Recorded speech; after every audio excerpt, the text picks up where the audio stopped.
जी, आज supreme court of Pakistan में साबिक चेयरमैन तहरीक इंसाफ और बानी पीटीआई इमरान खान को वीडियो लिंक के जरिए पेश करने के अहकाम दिए गए हैं और सोशल मीडिया पर बहुत ज़्यादा डिस्कस हो रहा है कि इमरान खान पेश होंगे या नहीं पेश होंगे। इसका फैसला अभी कुछ ही देर में हो जाएगा। सुप्रीम कोर्ट के अहकाम की रोशनी में ज़राए के मुताबिक अडयाला जेल में वीडियो लिंक के जरिए इमरान खान को पेश करने के लिए तमाम इंतजाम मुकम्मल कर लिए गए हैं और ये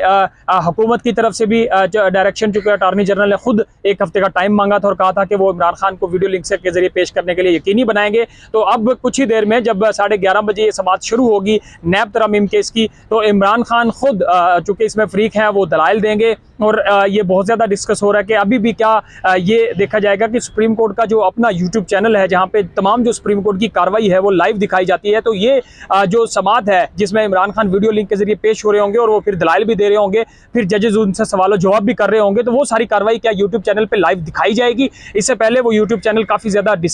डिस्कशन का बाइस बना हुआ है और अब देखना ये होगा कि जो रूटीन में जो मामूल के केसेस होते हैं सुप्रीम कोर्ट में लाइव दिखाए जाते हैं और फिर काजी फाइज ईसा साहब से, चूंकि तहरीक इंसाफ और इमरान खान पहले काफ़ी ज़्यादा तहफ़्फ़ुज़ात का इजहार कर चुके हैं और उस दौरान जब समाअत के दौरान काजी साहब क्या सवालात करते हैं इमरान खान से और वो किस तरह उनको रिस्पॉन्ड करते हैं, ये इंतहाई इंटरेस्टिंग मरहला होगा। ये जो नैब तरमीम का केस है इसके पेश नज़र चूँकि तहरीक इंसाफ के कारकुनान और लीडरशिप ने सुप्रीम कोर्ट आने का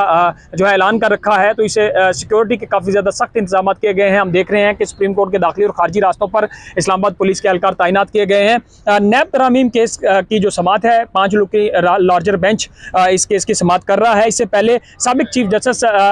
जो थे उन्होंने ये केस सुना था उमर अताब बंदयाल ने और उन्होंने नैब तरामीम जो है वो 2-1 के साथ कलअदम करार दी थी और इस नैब तरामीम में सुप्रीम कोर्ट ने जो नैब के तमाम मुकदमात बहाल करते हुए 10 में से 9 तरामीम को कलअदम करार दिया था। और अब देखना ये होगा कि वफाकी जो हुकूमत है 11 सितंबर 2023 को सुप्रीम कोर्ट के फैसले के खिलाफ जो अपील दायर की थी और वो मंजूर हो गई थी, इंट्रा कोर्ट अपील, इसमें यह समाअत होने जा रही है। इंतहाई अहम बड़ी समाअत है आज की, जिसकी तमाम नजरें पूरी मुल्क की इस आज की होने वाली समाअत के ऊपर है। इस समाअत में क्या होगा, क्या इंटरेस्टिंग होगा, ये अभी देखना बाकी है।